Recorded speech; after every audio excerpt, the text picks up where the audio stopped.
Assalamualaikum warahmatullahi wabarakatuh. Alhamdulillahirrabbilalamin. Wabihi nasta'in ala umurid dunya waddin.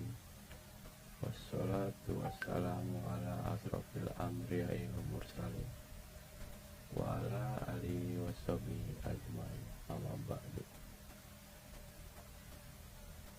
Selamat pagi teman-teman semua, khususnya dosen agama kita yaitu Bapak Nur Ahmad Sohib, yang telah memberikan saya dan teman saya kesempatan untuk menjelaskan tentang materi yang akan saya sampaikan. Sebelum kita masuk ke materi, perkenalkan, nama saya Arkan Yasudayfullah dan teman saya. Saya Latif Ridho Febrian. Materi yang akan saya jelaskan ialah tentang Al-Quran. Yang pertama, pengertian Al-Quran. Al-Quran itu apa sih? Dan kenapa adanya Al-Quran? Yang kedua, bagaimana otentisitas Al-Quran? Yang ketiga, apa aja sih isi kandungan Al-Quran? Yang keempat, apa fungsi dan peran Al-Quran? Oke, kita next slide. Pengertian Al-Quran. Bila seseorang mendengar kata Al-Quran atau Quran disebut, ia segera mengetahui bahwa yang dimaksud adalah kalam Allah yang diturunkan kepada Nabi Muhammad SAW. Membacanya merupakan ibadah. Susunan kata dan isinya merupakan mukjizat dan termasuk di dalam mushaf.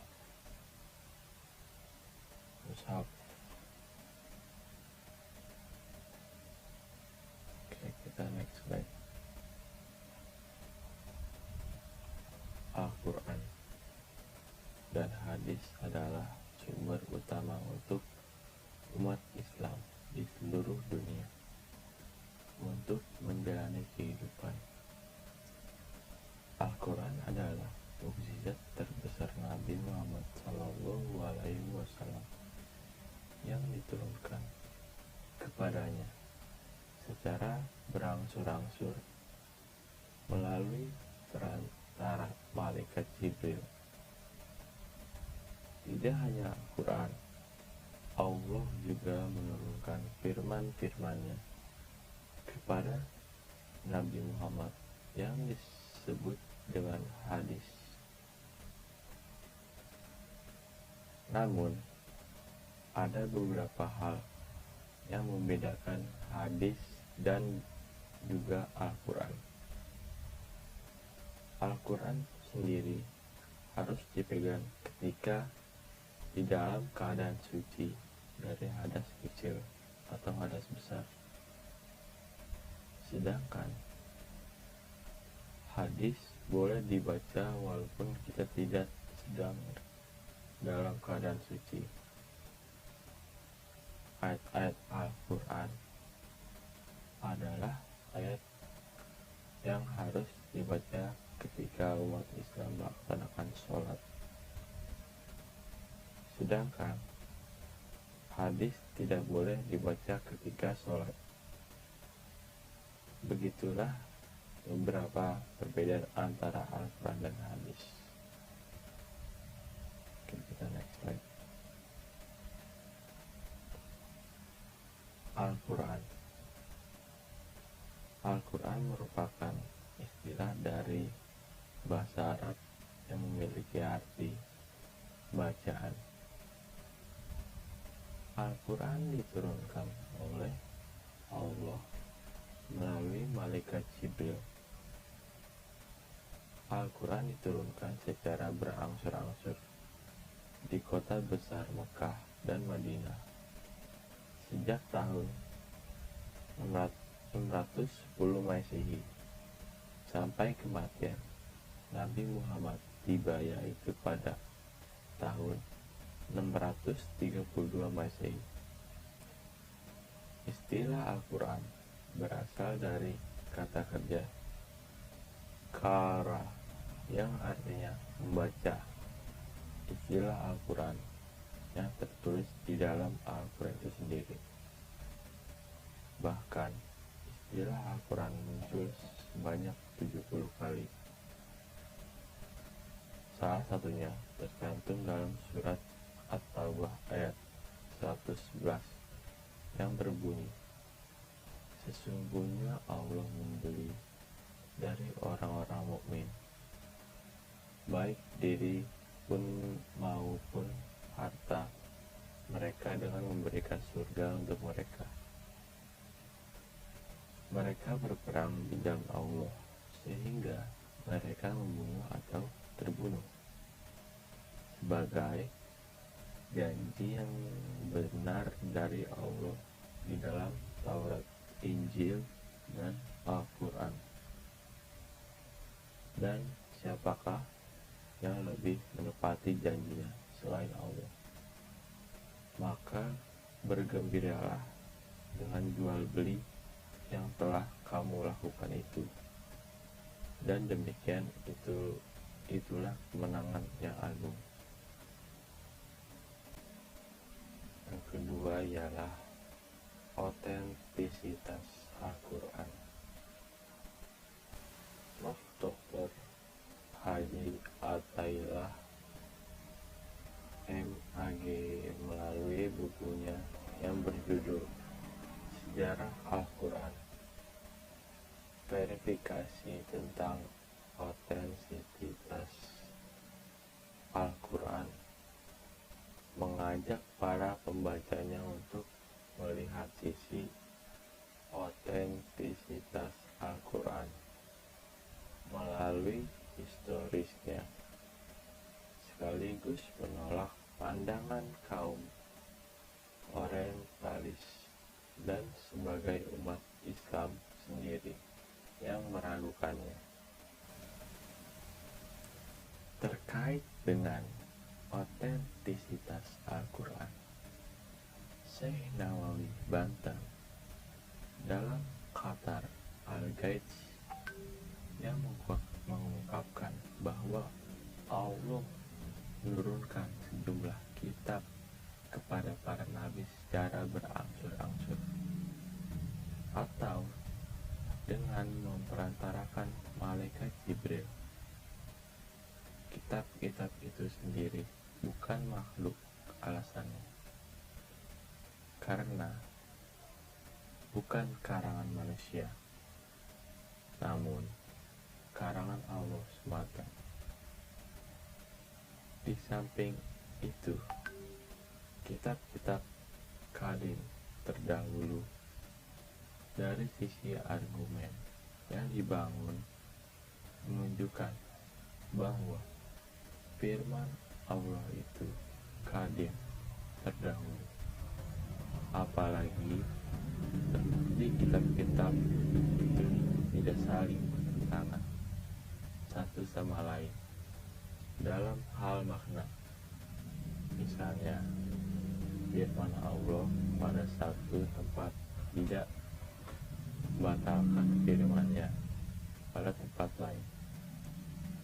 Untuk itu, Allah Subhanahu wa Ta'ala tegaskan, makna tidaklah mereka menghayati, memahami Al-Quran sekiranya Al-Quran itu bukan dari Allah. Pastilah mereka menemukannya banyak hal yang bertentangan di dalamnya. Quran surat An-Nisa. Maksudnya, tidakkah mereka berpikir mengenai Al-Quran? Sekiranya Al-Quran itu perkataan manusia, pastilah mereka mendapatkan makna yang bertentangan dan susunan yang terbalik-balik. Misalnya, sebagian informasi Al-Quran tidak sesuai dengan kondisi kekinian. Begitu juga sebagian susunannya bisa dipahami dengan jelas, sedangkan yang lainnya membuat bingung. Jadi, kalau Al-Quran itu bukan bersumber dari Allah, maka setidaknya sedikit atau banyak dapat ditemukan sejumlah perbedaan dan bertentangan, baik makna, susunan, dan lainnya. Namun, kenyataan tidak demikian. Hingga saat ini tidak ada yang mampu menemukan suatu perbedaan dan pertentangan dalam Al-Quran, sedikit apalagi banyak.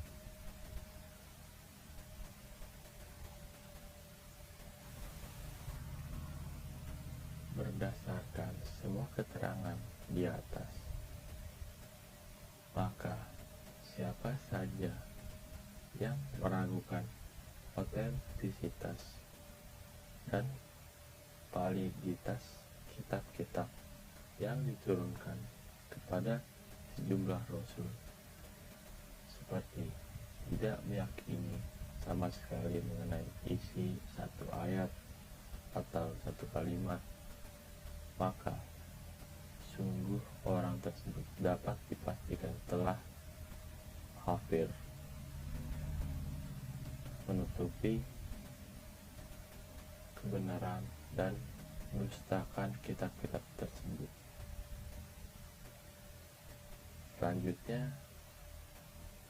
Materi selanjutnya akan dijelaskan oleh teman saya.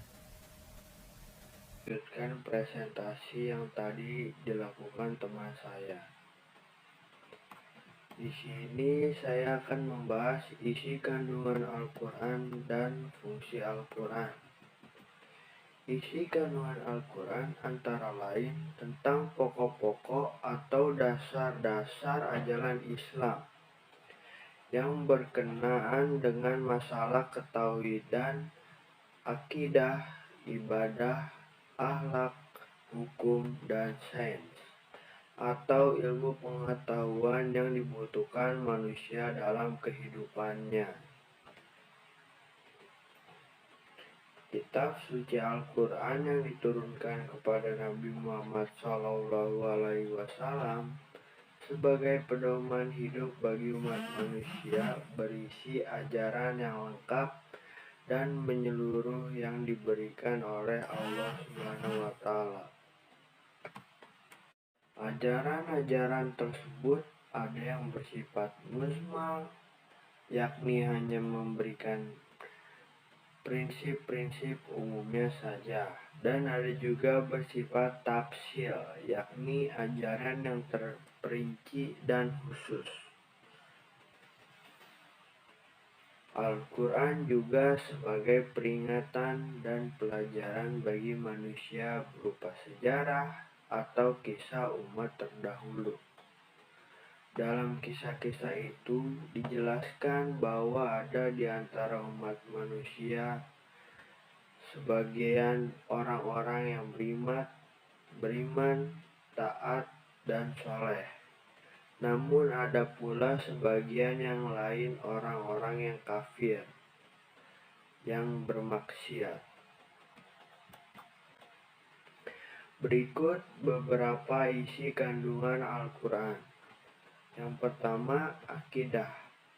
Apa sih akidah itu?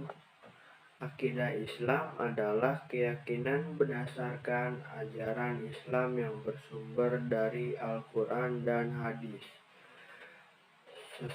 Seorang yang menyatakan diri berakidah Islam tidak hanya cukup mempercayai dan meyakini keyakinan dalam hatinya, tetapi harus menyatakan dengan lisan dan harus mewujudkan dalam bentuk amal perbuatan dalam kehidupan sehari-hari. Kedua, ada ibadah. Apa sih ibadah itu? Ibadah isi kandungan Al-Quran berikutnya yakni masalah ibadah.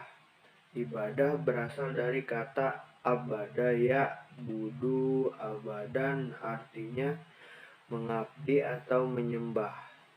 Yang dimaksud ibadah adalah menyembah atau mengabdi sepenuhnya kepada Allah Subhanahu wa Ta'ala dengan tunduk, taat, dan patuh kepadanya, atau merupakan bentuk kepatuhan dan ketundukan yang ditimbulkan oleh perasaan yakin terhadap kebesaran Allah Subhanahu wa Ta'ala sebagai satunya Tuhan yang berhak disembah.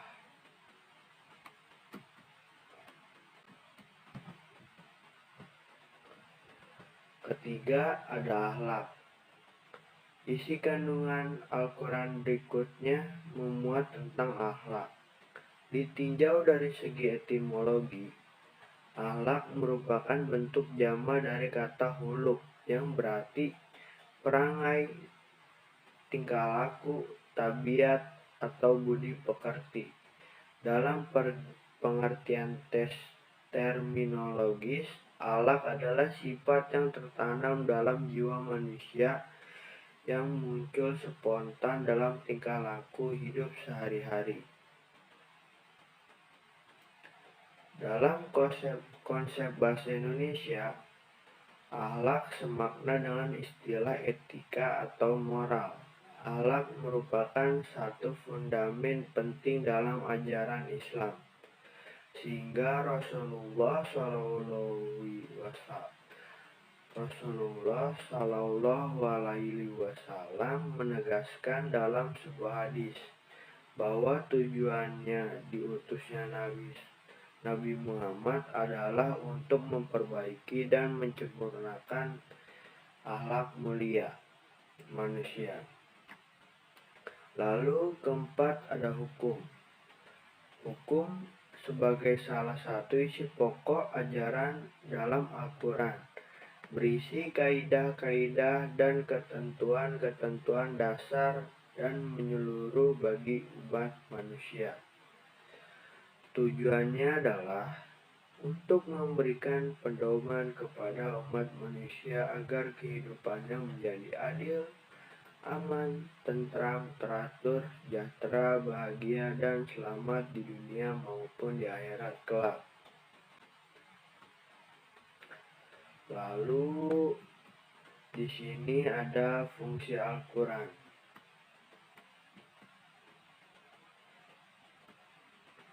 Diketahui sebelumnya fungsi Al-Quran secara umum adalah dibaca, dipahami, dan diamalkan sebagai penunjuk atau penoban hidup manusia. Banyak ayat yang menyimbak rahasia alam semesta yang patut diketahui, seperti gerhana, penemuan dua air laut yang tak menyatu, garis edar tata surya, dan masih banyak lagi. Selain itu, ada di dalamnya perintah Tuhan untuk selalu belajar.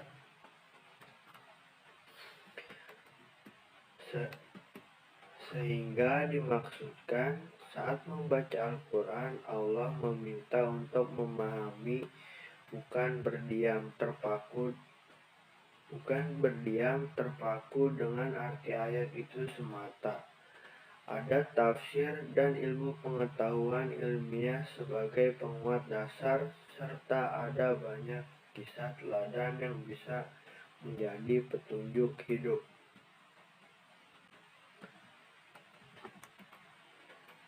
Lalu selanjutnya, fungsi Al-Quran bagi kehidupan manusia. Pertama, ada sebagai penunjuk jalan yang lurus. Kedua, menjelaskan kepribadian manusia. Ketiga, merupakan penyempurnaan bagi kitab-kitab sebelumnya. Keempat, tuntunan dan hukum untuk menjalani kehidupan. Dan kelima, Al-Quran memantapkan iman Islam. Fungsi Al-Quran dalam kehidupan manusia yang pertama, sebagai penunjuk umat manusia dapat terus berjalan di jalan yang lurus. Maksudnya ialah manusia harus hidup dengan baik dan benar, atau dalam istilahnya berada di jalan yang lurus. Di dalam Al-Quran pula dijelaskan mana yang salah dan mana yang benar, serta peringatan-peringatan agar terus bertakwa kepada Tuhan.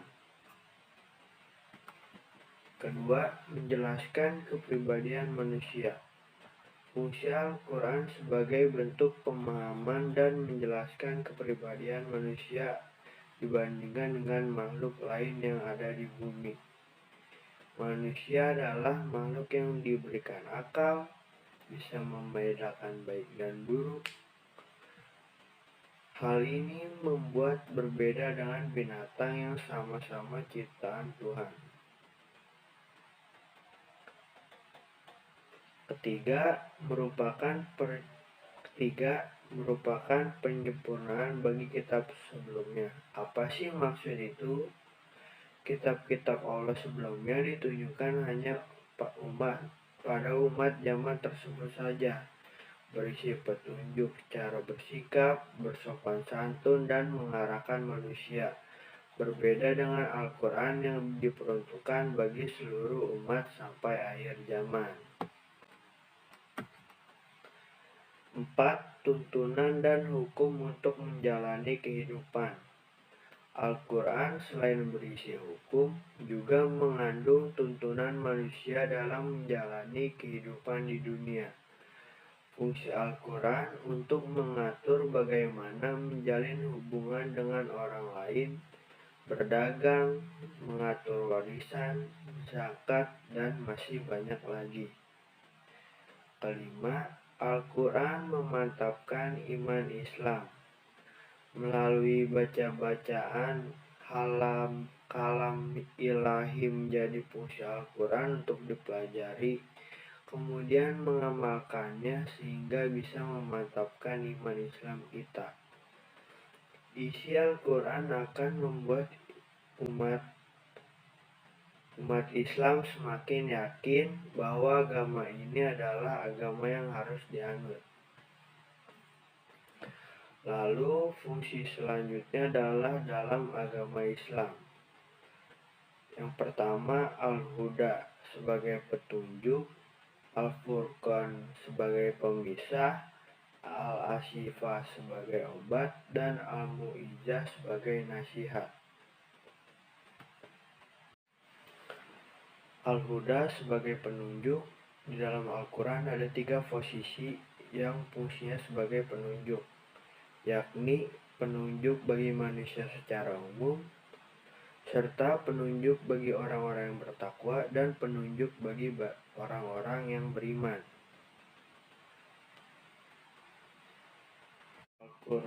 Al-Furqan pemisah, maksudnya adalah Al-Quran bisa memisahkan antara yang hak dan yang batil, atau antara yang benar dan yang salah.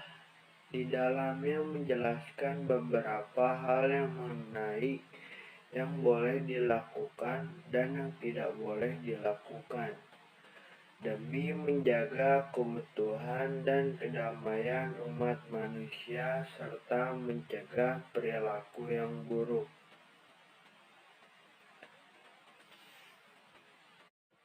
Al-Asifah sebagai obat.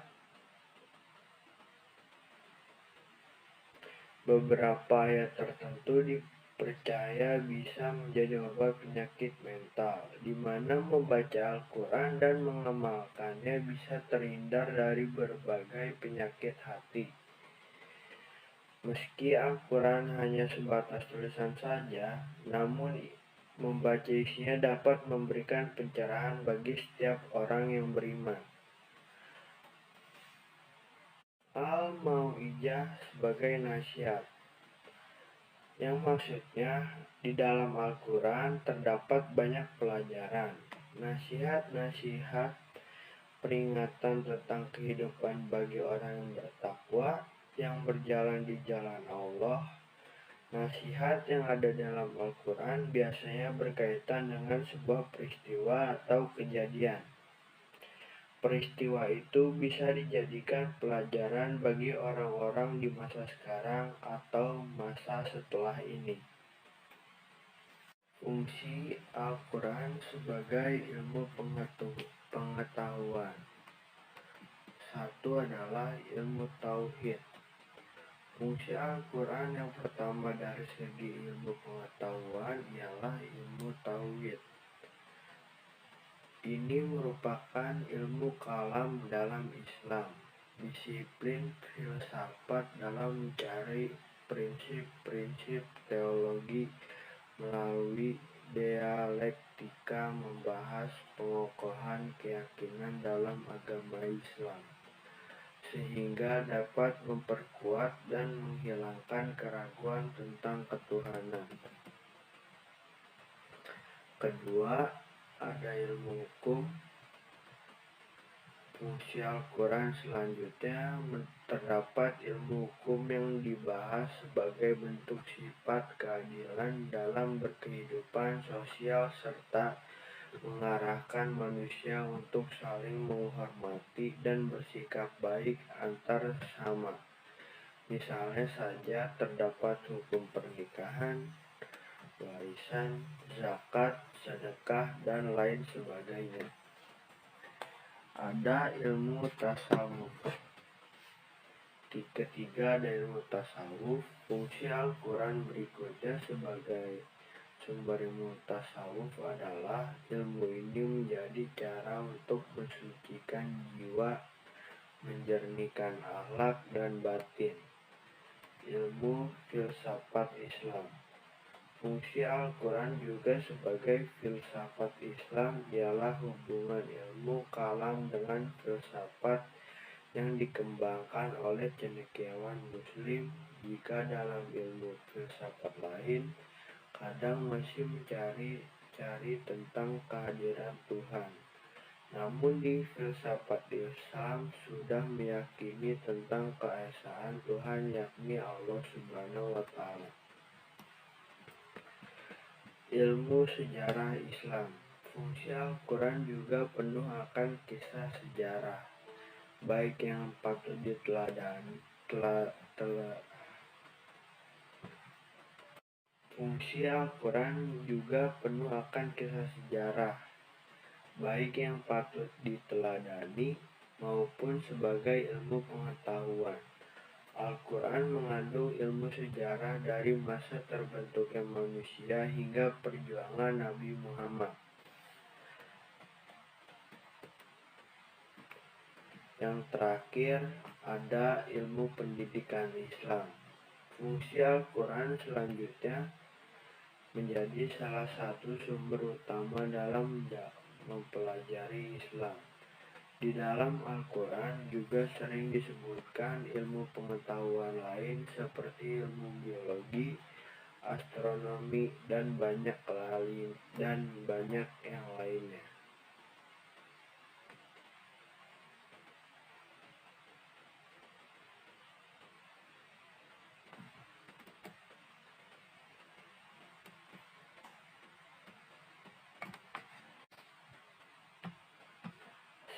Sekian presentasi dari saya dan teman saya. Untuk selengkapnya kalian bisa menonton di YouTube 1A Broadcast.